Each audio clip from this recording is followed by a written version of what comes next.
Hey, Curvis. It is Jemmy here with Curve the Cube from Flintstone Media. This is your 48th episode. I'm very excited because this episode features a best-selling author. How cool is that? Ali Brandon. A-L-I, Brandon. She is awesome, and she is a New York Times bestselling author of the Black Cat Bookshop mystery series. They are what's known as cozy mysteries, and there are 5 in the series so far.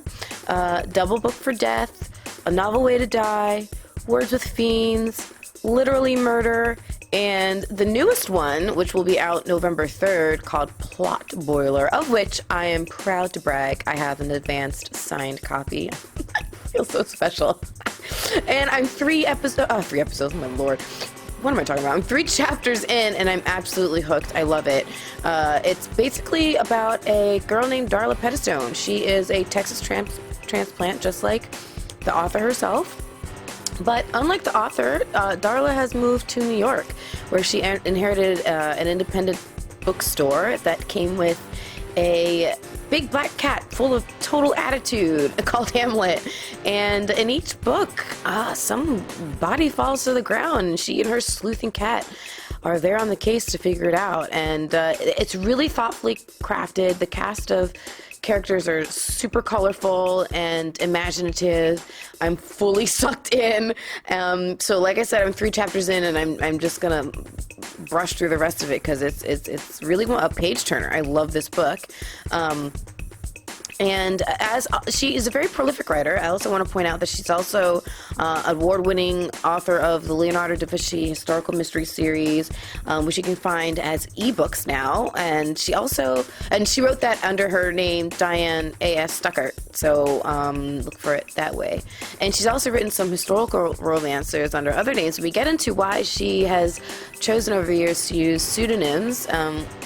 Which is very interesting how that works out within the author world. And she also talks about what it really takes to sit down and write a book, what it's like to get that first publishing contract, and later it was like to become a bestseller. And she's just super accomplished, and she's super cool. I really love this conversation. Sitting down with her was an absolute complete and utter joy.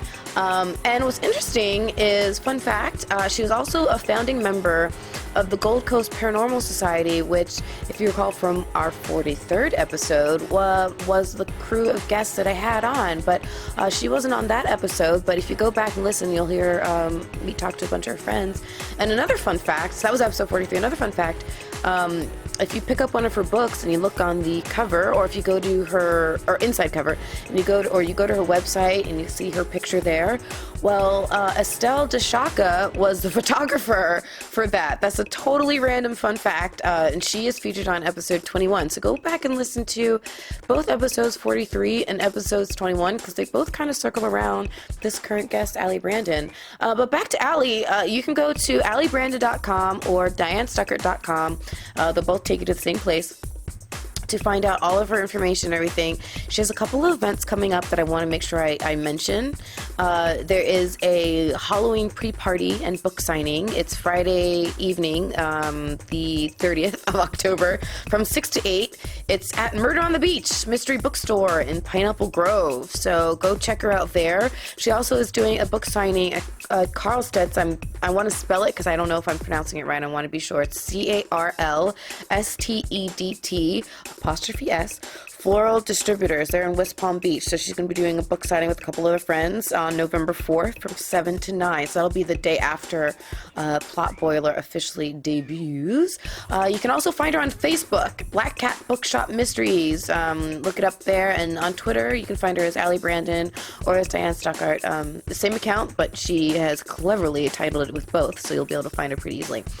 And Literally Murder, the previous book, if you want to check it out, while you're anxiously waiting for Plot Boil to drop, it's the one of the books that actually does take place in Florida. Her characters find themselves down in Florida for very fun reasons, which she gets into on the podcast. And as she says, you can kind of start with any book, and I'll attest to that because Like I said, I'm 3 chapters into Plot Boiler, which is book number 5, and she gives enough backstory details that you don't feel lost, and you feel like you can totally just write it out.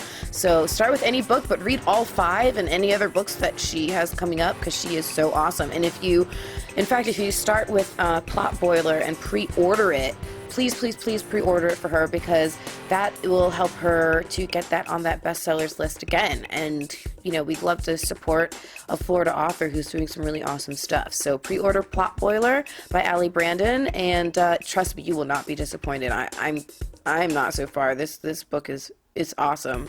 I'm really a fan. This episode is sponsored by Soul Experiences, my friend Lynn's company. It is a South Florida events company, and essentially what she's trying to do is bring some really cool South Florida stuff and events and things to people on a budget. So cool pub crawl, cycle party. I went on a trip to Key West with her on a party bus that was super awesome, and everything that she tries to do is geared at being amazingly fun, but also cheap. I know she's working on some other things like a sushi dinner thing that she's working on. She's working on a special brunch event in Miami. So just keep in touch with her on Facebook to find out what's coming up and what ends up coming about, how the calendar fills up, so you can jump in on it. And you can find Soul Experiences as SOL. It's like the sun. It's not like your heart and soul, but it kind of plays on that too, of course. But it's soul like the sun, SOL. And I also want to mention DJ John Hitta, because I don't do that often enough. He is the man behind our music bed. So what you're listening to right now, underneath when I'm speaking, is DJ John Hitta, and he's amazing. So go to djjohnhitta.com and check out his stuff, find his music on SoundCloud, etc. He's always coming up with new tracks, and he's a genius. So check him out. Follow Curve the Cube on Facebook, Twitter, Instagram, YouTube, and sit back and relax and enjoy the 48th episode of the Curve the Cube podcast with best-selling author Allie Brandon. Enjoy! Curve the Cube will now initiate. Hi, welcome! How are you? Good to meet I love you. your jacket. That's awesome. I'm a big fan of corduroy, which is weird living in Florida because you don't get to wear too much. It's not quite the season yet, but it was cool this morning. I love it. So. Please feel free to make yourself comfortable. Where are we down. We're gonna be sitting over here. I have a water set out for you as well. Thank you. And nice to meet you. Good to meet you too. Awesome. How was the drive? Was it okay? Oh, it wasn't too bad. Wasn't too bad. Good.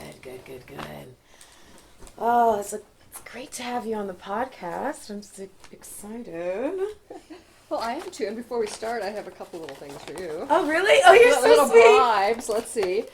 Man, you're so lucky because this is one of my author copies I've gotten in the mail, so I haven't Stop even it. No read it. way. So if you'd like, I'll sign it for you before we leave. Yes, thank you so much. That's I feel so honored. Thank you so much. I got 2, so you should. I do. The rest I will be do. showing up later on. Oh, thank you. And then here's the current bookmark that has the other titles on there, just so you can remember it. Wonderful. Oh, this And is so exciting. Then these are just our little giveaway bracelets. Oh, thank you.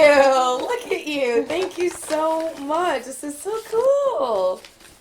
Ooh, I need to talk to you about marketing a little bit. I need to get myself going a little bit more. This is awesome. Thank you so much. That's so generous of you. Thank you. So I'm sitting here with Diane Stuckert, aka Allie Brandon, very prolific writer. I was doing all my research, and I was just so impressed with just everything that you've gotten done and all the writing that you've done and how many books you've written. It's just thanks. Actually, I'm just an amateur compared to a lot of my writer friends who've put out, tens of dozens of hundreds.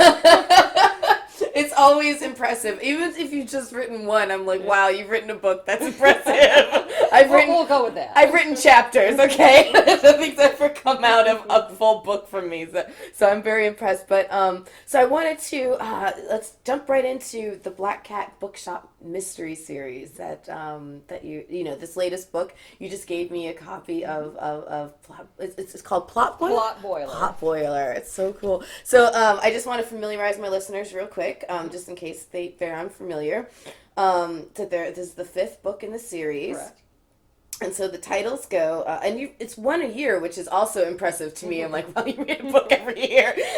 So the first was Doublebooked for Death in 2011, A Novel Way to Die in 2012, Words with Fiends, which was award-winning in 2013, and Literally Murder, which I want to make sure that everyone knows that is available for just $1.99 right now in anticipation of Plot Boiler. Wonderful sale. Now that is the ebook version only, but that's in Kindle. That's with Barnes and Noble, and then I believe there's is it Google iBooks? There's a third one. Sounds right. Right, for $1.99 through the 25th of October.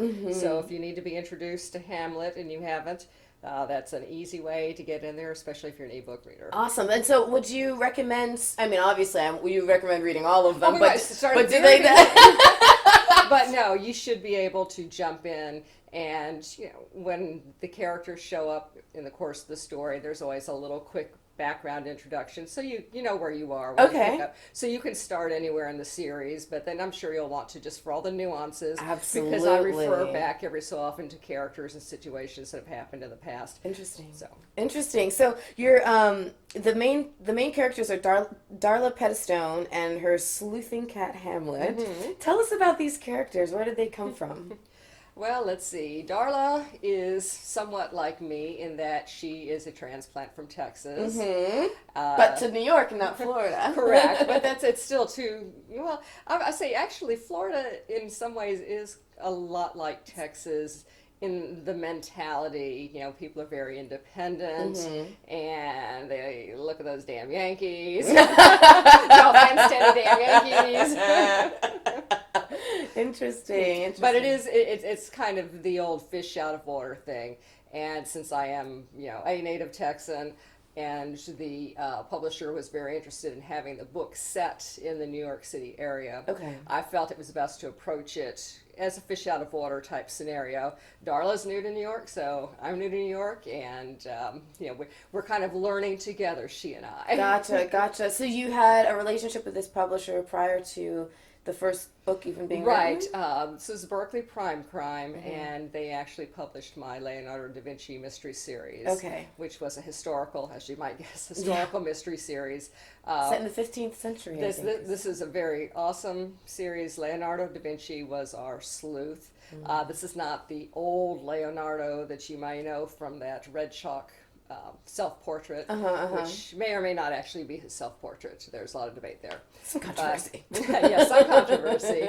But this is him when he was a young 30-something guy working in the court of the Duke of Milan. And Leonardo was renowned in his time for being this big, tall, strong, handsome, good-looking guy. Interesting. And since I came actually from romance originally, before I switched to mystery, this is like, hey, this is the kind of guy we want as our hero. Right. But he has his sidekick who actually tells the story.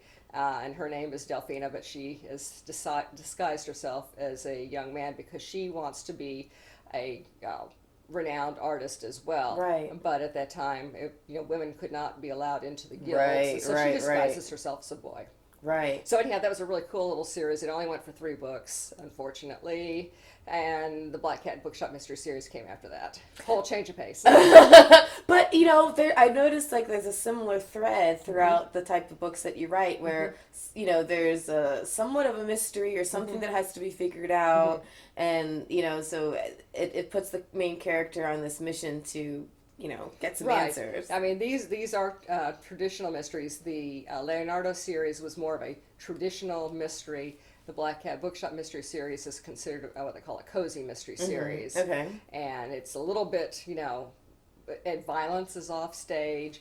It's a lot of, character-centric storytelling. Yes, there is a mystery, and some of the mysteries are probably more mysterious than others, but at least for my books especially, it's the characters learning and growing and, things happening to them. That's what the readers care about, mostly are the characters. And of course, Hamlet the cat. Yeah. I was very curious because I know that you have a couple of cats as well. Is Hamlet based personality-wise on any of your cats? Well, let's see, we now have 4 kitties in our house. Most recently, we just had twin orange tabby brothers that we've had for many, many years. The boys are like, 13 now? They're getting on in years. But last year, my husband decided that, we must have a black cat. And, of course, we're very firm believers in rescue. And, in fact, that's mentioned through, the series. That's great. That's kind of emphasized That's there great. Subtly. But, we let everybody know that it's an important thing to do. Anyhow, my husband happened to be checking out the website of one of the local, to us, rescue groups, and they had several black cats. And there was one little kitten that he particularly liked. He only has half a tail. We don't know if it was like an accident at birth or if he was actually born just with a short, stubby tail. But my husband thought he was just awesome, so we went and checked him out, and he came home with us. He's named Brandon. There you go. Yes. After Allie Brandon, There you go. Actually, my husband wanted to name him Hamlet, but I told him there's only one Hamlet. And actually, Hamlet the cat in the series, his name came from my very, very original editor's cat. She was a friend of mine in Dallas before she became a national book buyer with B. Dalton's, and then she became an editor at a couple of different book publishers in New York and then later in Wisconsin. But she, when I knew her first, had a big black cat named Hamlet. So he's kind of the model. But her Hamlet was a little bit more low key. This Hamlet's got some really snark attitude, and some of that comes from some cats I've known in the past. Not necessarily mine. Mine have always been perfect, well behaved, lovely Of course, they might be listening. I'm sure they will be actually.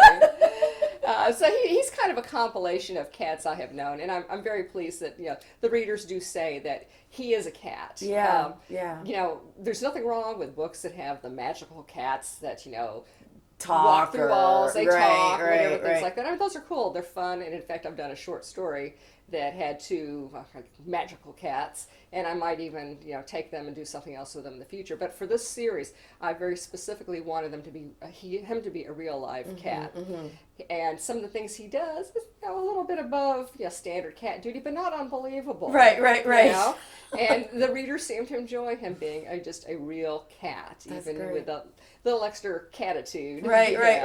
Well, I want to mention your point about rescue real quick because one of my other guests was Rich Anderson, the CEO of Peggy Adams. Okay. And when I was preparing for him and then when I was speaking to him, I realized that with rescue animals, black cats and black dogs it's very hard for them to get adopted. Rescued. So people, be a fan of Hamlet and go get yourself a black cat. Definitely. Please. In fact, we now have 2. There you go. We Brandon had a brother and a sister that were up for adoption, and we thought originally we would get 2, but the others were adopted. So, well, I won't tell the whole story because I might get snarky just like Hamlet on this, but it ended up that his sister, the home that she went to, it didn't seem to work out. So the rescue lady called me and said, "Oh, please, can you just maybe foster her for a little bit till we can find her a new home?"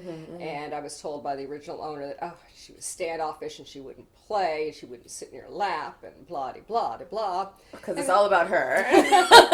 Well, we're not going to go there. I did. So anyhow, I said, fine, I'm happy to foster the cat. And it happened I was taking a week off for a project, so I was going to be at home anyhow. So bring this beautiful little petite black kitten with this long tail. Obviously, that's where the other half of Brandon's tail went to, was this kitten. She's all scared, and I've got my bathroom that's kind of blocked off with a baby gate and a little kitty tower in there. And she's in there just hiss, hiss, but purr, purr, purr, hiss, hiss, purr, purr, wanted to play. within a day, that cat wouldn't get out of my lap. Aww. She's purrs all over the place. She's the sweetest little thing. I mean, she's adorable. She and her brother get along great. And we named her Ophelia, Wonderful. which we thought went very well with Hamlet. Yeah. Is that? Oh, that's true. She just needed a better match. It sounds like. Yeah, it is, and that happens too. And people need to keep that in mind when they rescue animals. It is sometimes there is a personality thing. Absolutely. You know, and you want to make sure that you do know your animal and your animal knows you. And if there is a problem, all legitimate rescues will take back the animal if something's not right, if you and the dog or you and the cat don't get along, or if there's a problem with the other pets or whatever, they would rather take it back than have you dump it on the street or carry it off to a kill shelter. So if you've ever had a problem with a rescue animal before, always go back and talk to your original rescue and ask for them to help you out. Absolutely. Thank you for that. That was an So. awesome PSA. I Yay. think that was really important. Rescue! Spay and neuter! Exactly. Oh, God, that's another part. Exactly. Do your part, people. So what can we expect from Plot Boiler? Okay, Plot Boiler. This follows on, and my books take place, this is book number 5, and it's at the end of probably the first year of story time. Okay. A little bit less, actually. When last we saw, back in Literally Murder, Darla and Hamlet, and then Darla's best friend, Jake, who's Jacqueline Martelli. She's the ex-cop who lives in Darla's garden apartment. And a Brooklyn note, I was told by my editor who lives in Brooklyn, you don't call them basement apartments, they're called garden apartments. It's all about selling points. Yes, one of those little things that you need to know for authenticity, so I quickly made that change. There you go. If you're from Texas, it's a basement It's a apartment. basement, exactly. And if you're from Florida, it just doesn't exist. Anyhow, I kind of decided to shake the series up because I have a very short attention span. Sorry. And I decided it would be really fun to have Darla and Jake and Hamlet go down to Florida because Hamlet in the prior book, let's see, Words with Fiends. There we go. Sorry, I've got to keep those in order. It's okay. He became something of an internet sensation because he was caught on somebody's camera phone doing karate with Darla during a tournament that she was taking place in, and so he became known as the Karate Kitty, and it went viral. People would do all kinds of fun things with the video. They put music behind it, whatever like that. So it caught the attention of a cat show organization in Florida. And at that point, he was going down as a guest of honor. Of course, they had all kinds of adventures in the Fort Lauderdale area, which was fun. So while they were gone, Darla had installed a coffee bar in her bookstore because we're trying to keep it real. She has an independent bookstore, and everybody knows that, here comes another public service announcement. Everybody knows that, it's a tough time for independent bookstores. Those of us who are readers, we love our independent bookstores, but the online shopping has just decimated them. Online shopping and the big brick and mortar ones. Well, but those are suffering too. Yeah. They can't catch a break either. That's true. So a lot of the independent bookstores, especially, are trying new and different things to bring in additional business. I've known some that they bring art in and they do consignment there. They sponsor workshops and whatever like that. Well, I decided Darla should have a coffee bar to bring in some extra cash. So that was done in Literally Murder, and so now with Plot Boiler, they're back in Brooklyn. And it's the 4th of July, and Darla, ever working on her marketing ideas, has decided that the neighborhood retailers should do a 4th of July block party, because she's used to things like that in Texas. So she gets everybody on board, and got a little competition because there actually is a full-blown coffee shop in her neighborhood area called Perky's. And the owner, George of Perky's, thinks that Darla's poaching his territory and stepping on some toes. Yeah, he's got that attitude, even though she explains, hey, this is just a little sideline, we're not going full-blown here. So the action takes place with the 4th of July party, and of course there's always something. Poor Darla she's stumbling over those dead bodies again. Oh, over every time. Well, though, to be fair, usually Hamlet stumbles first. Oh, okay. But Darla's right behind. So we have to unravel, the mystery there again. Interesting. And in the meanwhile, she still has her, getting the coffee bar up and running. So that's part of the story, too. So would you say that your series concentrates more on the evolution of the characters, or is it a plot-based series? It really is more, in my mind, characters. And I've got kind of a very subtle story arc going through here. And a lot of it is just that I cannot stand, and I know some of them sell so well, and they are fun, charming books. But I hate when you get a series where the characters are identical book to book to book. They don't change, they don't grow. It's like the old-time television series where, just like the Ponderosa. Everybody knows on the Ponderosa, if little Joe fell in love with a girl, by God, she was dead at the end right. of the episode. Everything remains static. Well, I don't want it to remain static. So my characters, we changed from the very first book. We kind of shuffled up who was working in the bookstore a little bit. The characters have become different, types of friends throughout. They kind of, their interactions change. And Darla, she's learning the business. She was, a businesswoman before, but not an independent businesswoman. So she has things to learn. And she's, trying to grow the business, learn, do things the best she can. Coping with being in a whole brand new environment because her family's still down in Texas, and she misses that, and she's divorced, for a while, so she doesn't really have, a guy friend in her life, but she doesn't really have time at this point. But there could be somebody, as we see as the series progresses. And it is, I think, it's the characters, it's the ensemble feel of, everybody together, and they all contribute to the plot. And yes, the mysteries are interesting and fun, and I try to, have something different about each one so the readers can maybe learn a little background about something. I can learn a little bit of background about this or that, like with the coffee and such. So, but that's, the mystery, it is a mystery, and the mystery is important, and it is throughout the story, but it's not just, the whodunit. It's the why and how it affects the characters. Interesting. So when you're sitting down to write the very first one, did you have an idea of what books 2, 3, 4, and 5 were going to look like, or has everyone kind of just come about? In the writing world, they talk about the planners and the pantsers. And yes, the planners are the ones who have this great whiteboard in their office, and they've got everything plotted and planned, and they've got sticky notes in different colors and index cards, and they shuffle them around. They've got all the scenes written, everything like that. Oh my God, I hate those people. hate them. I'm what is called the pantser. Don't tell my editor. Of course, at this point, they know I eventually get the book to them, so they don't make me turn in a full synopsis because that just kills the book for me. But I have a general idea. I had some general ideas of what I wanted to happen because I knew at a certain point how many books I was contracted for at that point. So I knew this series would go at least this many books, and here's what I wanted to happen by this point. Within the individual books, I know how it begins, I know how it wants to end, and there's a whole lot of other stuff in the middle that kind of happened.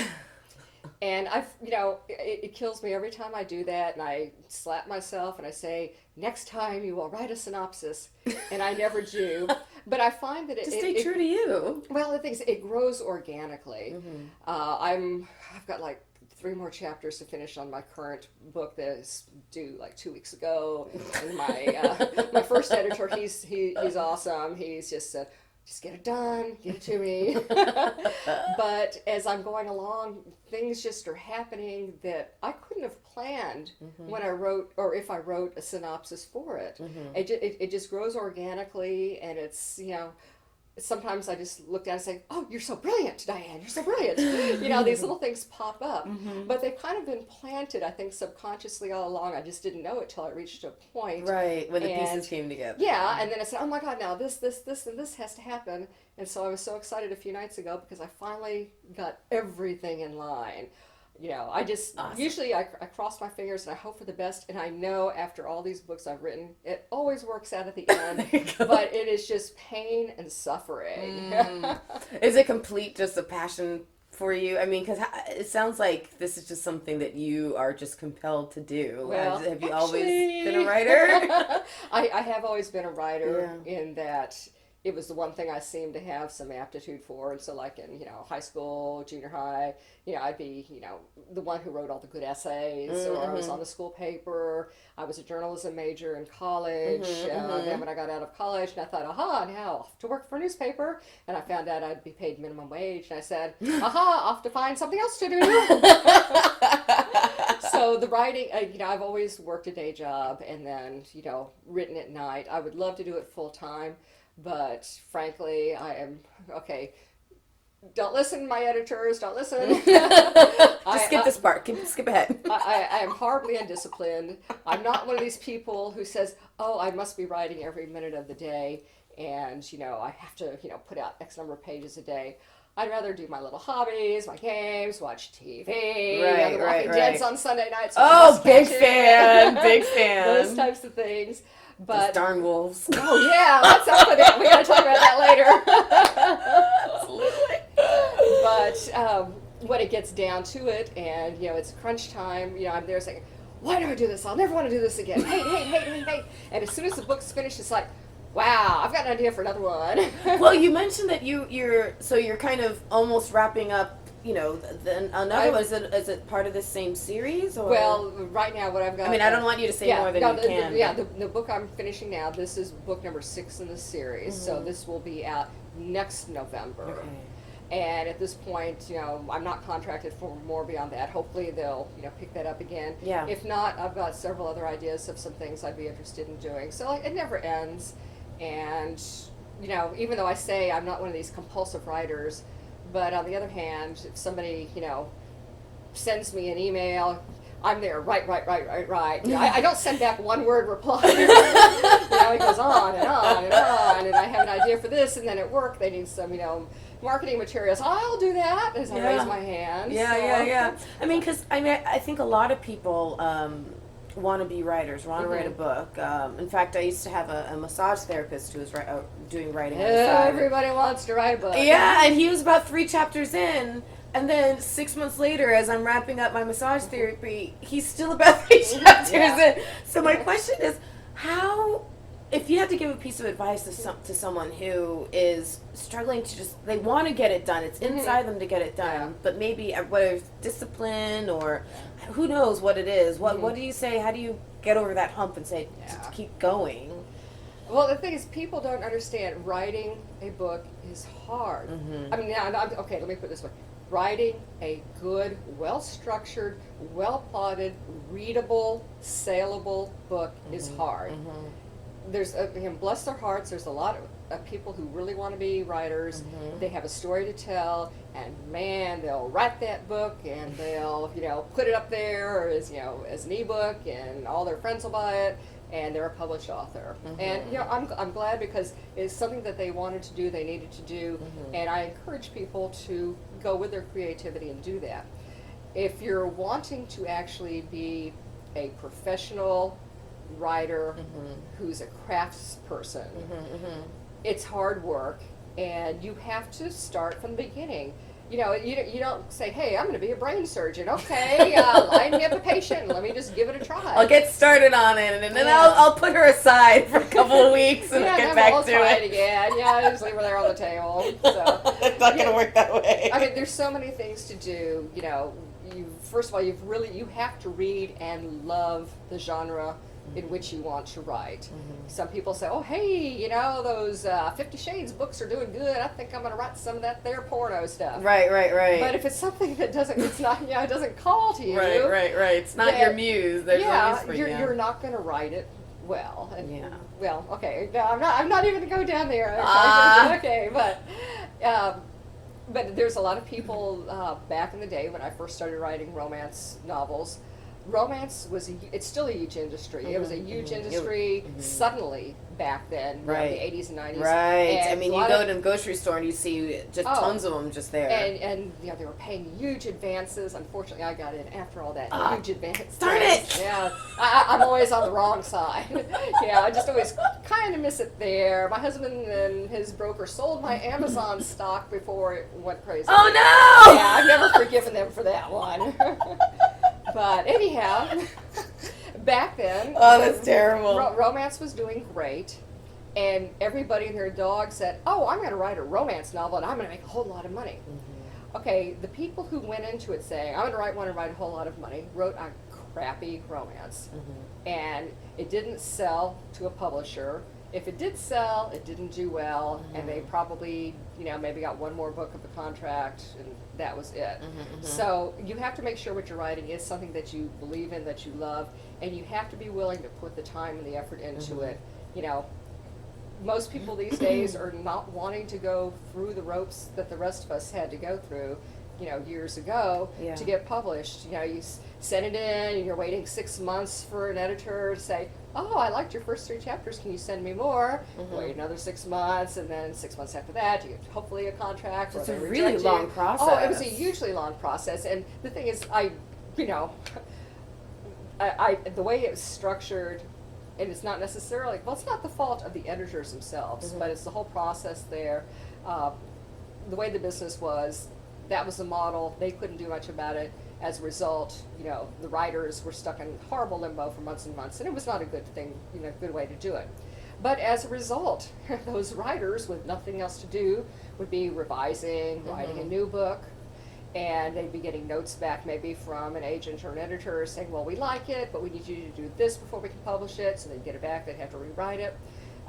These days of self-publishing, most of the people are not going through the heavy editorial process that is required for a good book. Now, you can pay a freelance editor to edit your book, and if you want to self-publish, I strongly suggest you get yourself that editor, because that editor will make you work if he or she is worth, you know, their salt, and you will become a better writer for it. I mean, I've been beaten down by my editors. I've been sent long letters saying, "Man, this part of it sucks. Will you redo it?" Yeah. I've, you know, rewritten and rewritten and rewritten, and I've cursed them and cursed them. But at the end of the day, I'm saying, wow, this really made my book a whole lot better. And if you can't take editorial criticism, you shouldn't be a writer. I have always wondered about that because when you see, you know, cover of a book and it has the author's name and then it says edited by thus and such, I've always wondered to myself, does the author like that someone has had to edit their work? Are they put off? Are they offended? I mean, it sounds like kiss you the have to ground have of my editors. you have to have a good relationship. I have been blessed to have good editors, and I've had some fantastic editors. And the thing is, the editors who know their job, they make you look good. They're going to catch the plot holes that you've got. They're going to tell you if this doesn't make sense here. They're going to catch your horrible mistakes. They're going to catch your small mistakes, like calling, you know, the garden apartment, you know, the basement apartment. Right. You know, little things like that. They are the ones who make your work good. And if you aren't smart enough and humble enough to know that you need an editor, you are in the wrong business.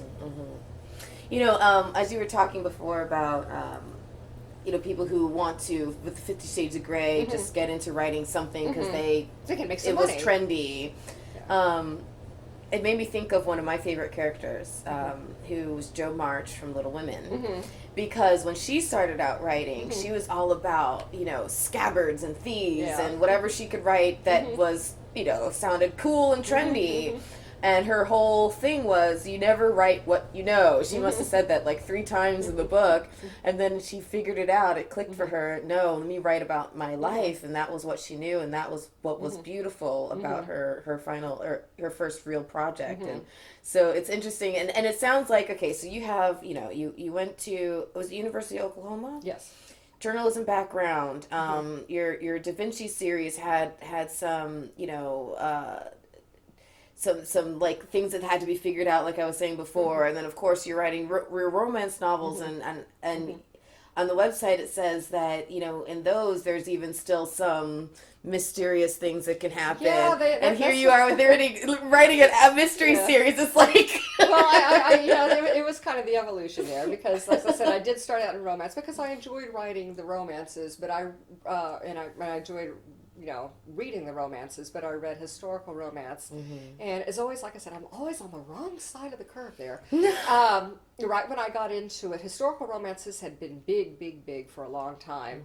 And then just as I finally got published, started selling some books, it just turned, the wheel turned totally, and contemporary romance was in. And it was all about feelings. And I don't want to write about feelings. I want to write about swords and people on horses and, duels. Broad shoulders. Yeah, those sweat. kind of things. Adventure and action. And that's kind of how I always term my historical romances, as women's action adventure. Because, yes, there's sex in there. There's some pretty hot sex in some of them. But I look at it, as an action adventure type book for women, because that's what I liked, so that's what I wrote. Maybe that's why I didn't do so well. Well, and then in your Da Vinci series, I'm sorry, the name of the character escapes me. The female, yes. Yeah. So she had to pretend to be a male, and then in here you have a female as the main character as well in your Bookshop series. So. Has that been on purpose to have such the trend is usually, because again, these are cozy mystery series, and I would say probably 99% of the protagonists in a cozy mystery series will be women, because the greatest number of people buying the books are women, and they tend to be slightly older women, and they're looking.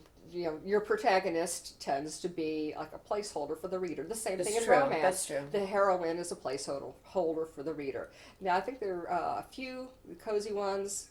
It's more traditional mysteries that'll have male protagonists in them. There's not that many cozies. In fact, I'm trying to think of some off the top of my head, and I can't. But I'm sure somebody out there is going to say, "Oh yeah, well, blah blah blah blah. That's a cozy mystery, and there's a guy." So there are men in there, but most of them will be women. What was it like when you landed that first contract to write?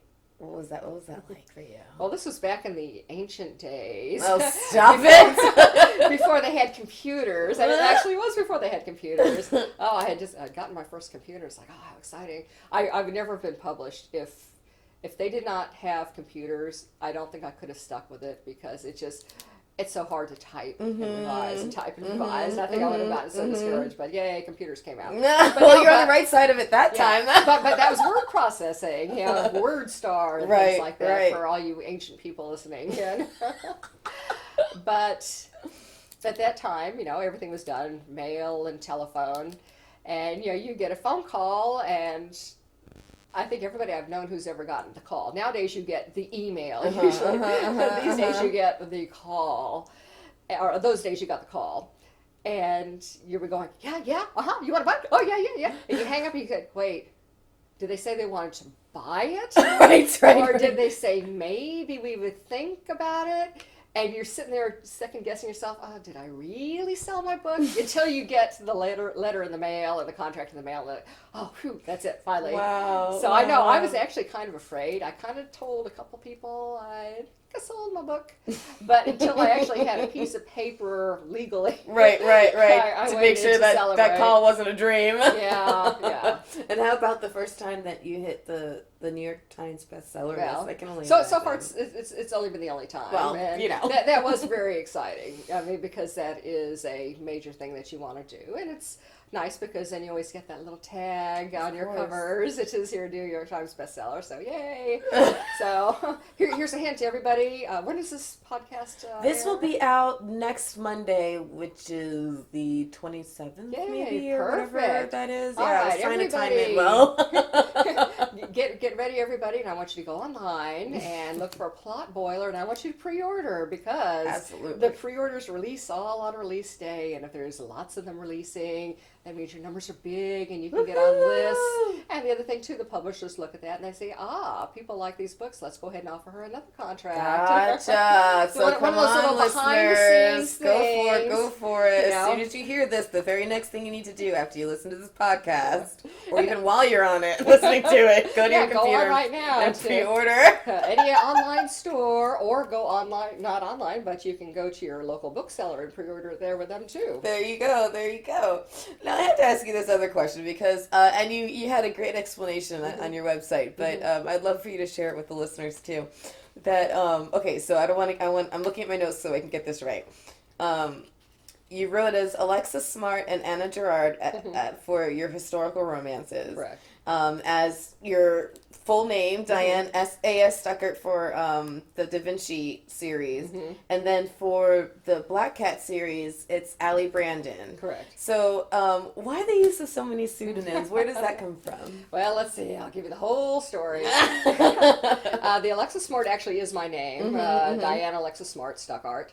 And I just thought, especially then, people tended to have a little bit more glamorous names, and everybody had pseudonyms.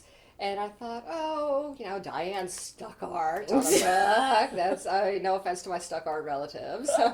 But it's just, so boring. But Alexa Smart, because nobody ever forgets the name Smart. And Alexa was my middle name, or still is my middle name. And I thought, this is a romance writer's name. So I used Alexa Smart.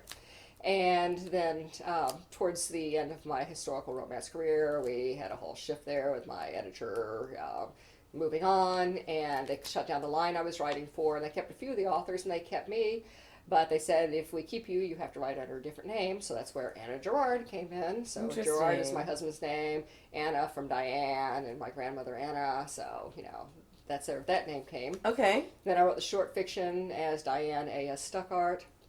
And then the Da Vinci, I said, okay, I'm going to my actual name. And I wrote that as Diane A.S. Stuckart. But then when I went to the Black Cat series, because it's two totally different things, they asked, can I do it under a pseudonym? So Allie, short for Alexa, and Brandon, just because I wanted to put myself by some of the B initial authors who write cat fiction who do very well, and I thought, well, if they're smart. If they're looking for a Rita Mae Brown, or if they're looking for a Lily Jackson Braun, whatever, they'll stumble on Brandon you too. right there, and they'll see a cat on the back of the cover on the spine, and they'll say, oh, another cat mystery. That's smart. Very good. Again, it's kind of a marketing thing there. Yes, we try to do that. We're out there fighting for those sales. I hear you. And so I also noticed that with this series, all the cover art is, all similar and everything. How do you find? Was it up to you to find the artist or the publisher? Berkeley has their group of artists who do their covers. I love my covers on my book. They're so cute. Really nice. We actually went through a couple of iterations on Hamlet for the first book because they had a really pretty black cat on the first one. I said, oh, it's such a pretty cat, but it kind of looks so nice. And Hamlet's got that snarky attitude. You need some attitude on this. Right. So my editor agreed, so she kicked it back to the artist, and the artist came back with a slightly revised Hamlet that had that kind of almost surly look on his face, and I said, perfect. So that's the Hamlet that's been on the covers ever since. Interesting. And they try to do the same kind of theme, and what they do, if you look at the covers, I'll give them some ideas, based on the plot, what I think are some elements that should be in the cover, and they're very good about incorporating all of that in there. But they try to put little bits and pieces, like if you see on Plot Boiler, the new book, there's a little American flag, red, white, blue. There's the spilled coffee. Yeah, for the 4th of July, there's some spilled coffee for the coffee bar. There you go. And it looks like Hamlet has something to do with it. Yes, of course he does. And going back one book to Literally Murder, the one that takes place in Florida, there's a Florida travel book. There's a little statue of a flamingo on a shelf. Okay. Just little things. Little and details. The colors were a little bit more tropical looking for that one. That's true. So, that is very true.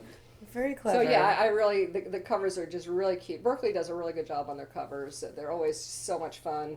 And the readers enjoy looking at them. And the cover, they talk about judging a book by its cover, and readers do. People do. It's true. It's true. They want something that catches their eye. So what else goes into marketing a book to the public? Dear. Lots and lots and lots. I'm lucky that our publicity group with Berkeley has been very kind to me, and they send out a lot of books, galleys, for review, and they set up blog tour postings for me. If I need anything like my lovely bookmarks, I just give them a call, and they send me those. So they handle some of that. But in this day and age, people who are know anything about the book business know that the authors do have to do a lot more than we used to do back in the golden days. So I do mostly online. There's not a whole lot. A lot of people. There are some people who've been very successful doing in-person autographing tours. I don't do that anymore. I usually sign at a couple, 3 places, and that's it. Just because there are so many authors and so many signings out there, it's not a novelty like it used to be once upon a time. And people, oh yeah, sure, you're the author. Hey, my sister's an author, and my brother's an author, and my dentist is an author. No big deal. So I do. It's lost its glamour a little bit. It has, and there's nothing worse than sitting there in that bookstore at a table all by yourself. That's been sad. I can tell you sad stories, but I don't want to make the listeners cry. But you do have a signing coming up on the 26th, or not the 26th, on the 30th, on Friday the 30th. Let's see. Well, I've got a couple. Let's see, on the 27th, I think is a Sunday, I'm going to be at Williams and Sonoma. I'm with some friends of mine. I have a critique group with 3 other gentlemen, John, Jeffrey, and Andrew. And we're all signing together. We're doing kind of offbeat venues, so we're doing it at Williams and Sonoma, and there'll be food. Yay! Then I'll be at Murder on the Beach down there in Delray with a large number of other authors. It's their annual Halloween party, so I'm going as a crazy cat woman. There you go. And then I've got another one with my same group of writing buddies at Karlstadt's. This is a flower wholesaler place, and it's a whole different kind of venue. But we thought, hey, this would be cool. Well, that might be the trick right now to keep it novel. It is. A lot Pun of intended. Yes, very good. A lot of authors are looking for offbeat places, and a lot of times they tie in. Like one of my critique group members, John, he actually is the manager for that flower wholesaler, and his book, has to do with horticulture, flowers, whatever. Gotcha. So it's perfect for him, and we're all kind of tagging along. Is it important to have that tight network and a good group that you can? Networking is just vital these days. I do the Facebook a lot. I've got my personal page, which is more for me, just to kind of do my thing. But Hamlet the cat has his own Facebook page. Oh, how cute. So he's on there. It's called Black Cat Bookshop Mysteries, and he's also got his Twitter hashtag, which is hashtag Hamlet Black Cat. I love it. That's so cute. So he's up there, on his on his Facebook page, giving total catitude. Yes, it's very much so, and then that gets automatically posted to Twitter. So that happens there. I've got my website that I try to update, as often as I can. But again, a lot of networking with people virtually on Facebook. I do the blog tours. I know a lot of wonderful reviewers online. And I make appearances on their blog when I have a new book out and write a little piece for them. And usually there's a contest or whatever. This year, for the first time, I and a friend of mine, who I've never met in person, but we're online friends. Oh, I have so many of those. Yes, and she's got a book coming out the same day that I do. And hers also features a cat. So we're doing a group Facebook event. And it's just be running for about an hour, but we're going to have trivia questions with prizes. We're going to talk to the readers, tell them about the stories. That's creative. Answer their questions, and we're going to have a big drawing at the end. Everybody who participated, their name will go in a hat, and each of us will have like a little goodie box of cool cat and book stuff for them. Do you know when that's going to be? That is on November 1st. Okay. And in fact, everybody go to dianestuckart.com, or you can also go to alliebrandon.com. It takes you to the same place. And on my news and events page, the listings of where I'll be will be there. And the Facebook event is listed. Or if you go to Hamlet's page, Black Cat Bookshop Mysteries, there's a posting on there. It's a public event, and anybody who wants to can hop on in and join that. And that's on the 1st of November. I believe we've set that up for 8 o'clock Eastern time, so we can try to get everybody, in the different time zones. And it'll just be a fun little chat. But those are the types of things, marketing-wise, that we do these days. Yeah. I'll try to include some of that in the write-up. Mm-hmm. Some links for you so that people can quickly Yeah, click into it. that would be good. Thank you. And I also want to mention that, well, two things. Fun fact. On my podcast, I've had people that you know. Mm-hmm. I do know Yes, them. but before we get into that, I want to mention that when I was looking at your website, your photography was done by Estelle DeShaka, who's a friend of mine. Oh my and was on episode 21. Oh, how freaking funny. So shout out to Estelle. When I saw her name, I was like, "You've got to be kidding! That's so wow, funny." talk about the 6 degrees. I know, right? You never know. Well, you and know? it's really funny because where the heck did I get her name? I was looking for somebody to do some author photographs for me because I was tired of always having my poor husband try to do one for me. And actually, he's come up with some pretty good ones, but I thought I would change of pace. Yeah. And I think I posted on Facebook for anybody local, and her name came up, and I looked at some of her stuff and I liked it, and then I found out, oh my goodness, she lives like about a mile away from me in Los Angeles. Well, there you go. It's so convenient. But now what's even funnier is that she turned out to be I think it's a cousin of a good friend of mine. Oh, no kidding. A writing friend of mine. It's Oh, that's so funny. oh, how funny. It all comes full circle. It does. Wow. Yeah. But the other group that's been on that you are very familiar with is the Gold Coast Paranormal Society. You are a founding member. I are a founding member. Yeah. So I think it's just interesting. It sounds like it's just part of your personality to get involved with things that are mysterious and try to work it out. So tell us about your involvement with them and how that ties into just your whole personality and your lifestyle.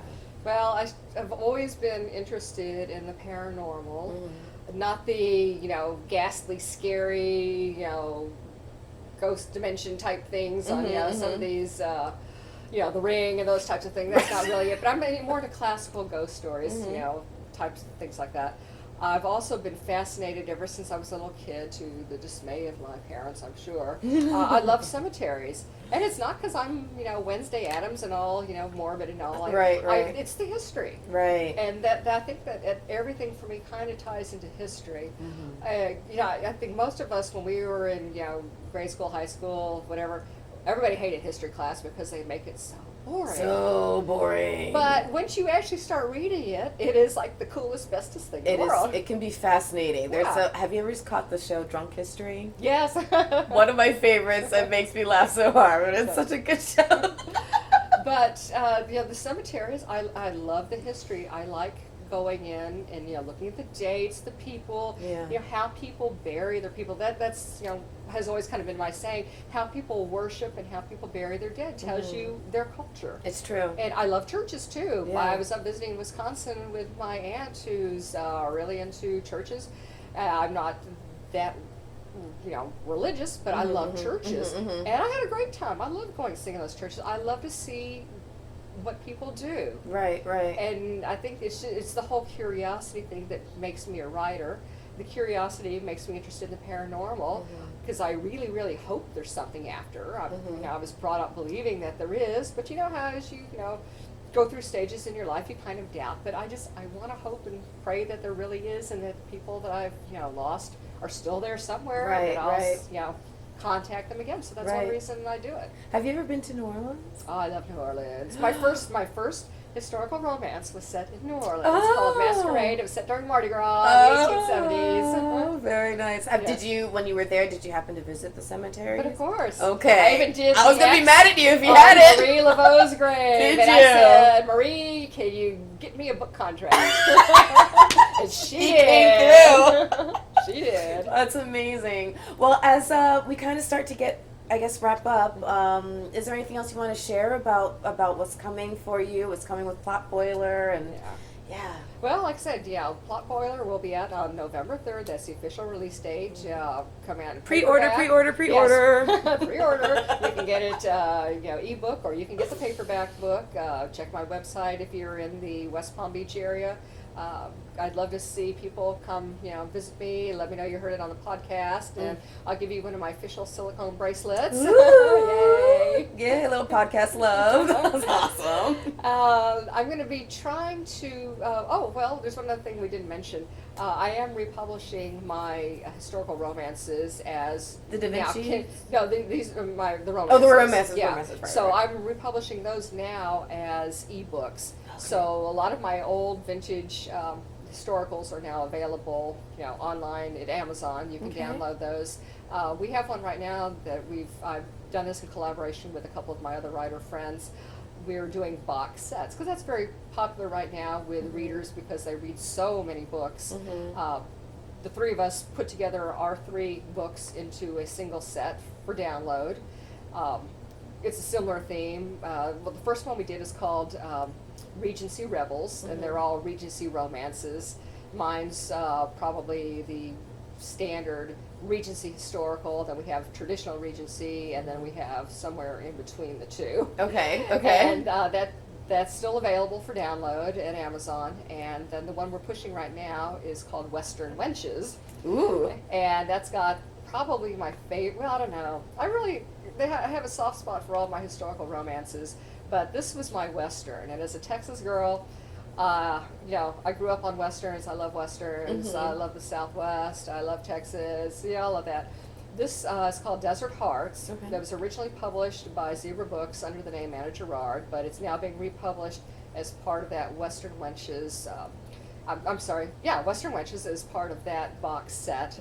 And this one is set around the Tombstone area, and this is around the time of the OK Corral. That's Okay. actually not the plot, but Doc Holliday does show up and plays a pretty big role as a secondary character in there. And it's an awesome book, and I've had several men read it who really like it. Well, So there it's you not go. just for the girls.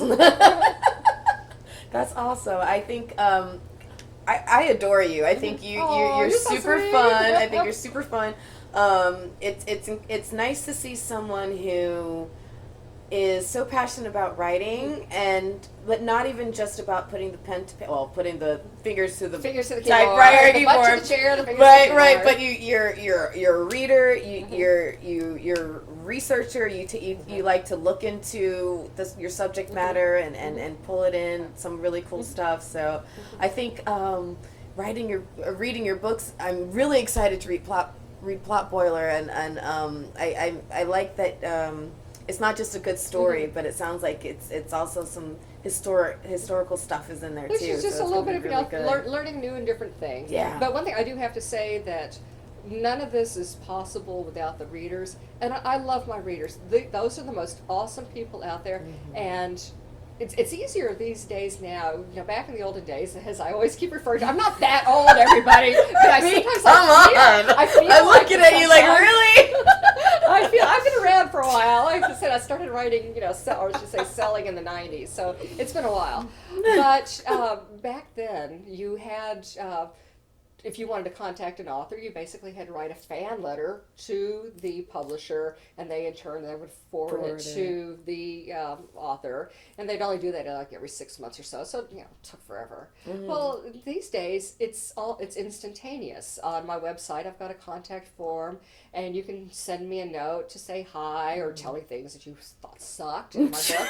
And I've had a few of those. So it's the good and the bad. But not too many. But the thing is, it truly makes my day when I get a message from a reader who said, "Oh, I just love Black Cats, so I got your book, and I just enjoyed Hamlet so much. It's such a great one. I can't wait to read the next one." Just a little line like that, it means so much to me. It makes, the staying up until, 3 in the morning, trying to hit deadlines, no sleep, going to, job, working while I'm sick, all the pain and suffering that truly is there when you write.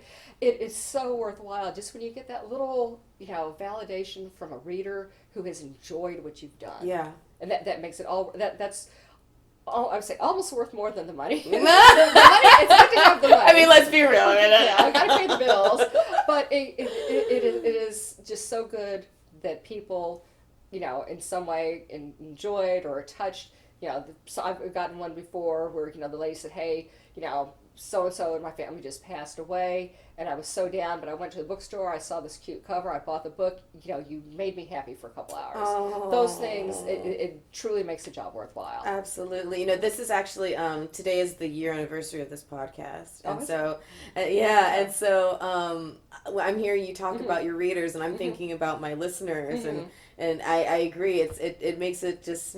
I mean, it's fun to do it, when you're passionate about something, but there like a lot of late nights and a lot of hard work, but it is absolutely all worth it. Well, happy birthday! Oh, thank you! To the podcast, yay! Thank you. That's thank impressive to keep it going. Thank you, and happy almost birthday for Plot Boiler Yes, for it's coming thanks. out, and I'm very excited. And best of luck to you. Thank you so much. Thank you so much for having me. Absolutely. Would you like to sign off the podcast? It's super easy. Tell me the easy thing, and I'll do it. Okay, it's just I'll demonstrate, and I would say, hey, this has been Jemmy Lagonier with Curve the Cube. So you take it on. Hey, this is Allie Brandon with Curve the Cube, and we're out. Woo! High five. Good job. You're awesome. This was great. Thank you so much. Thank you. You're lovely. You have successfully curved the cube.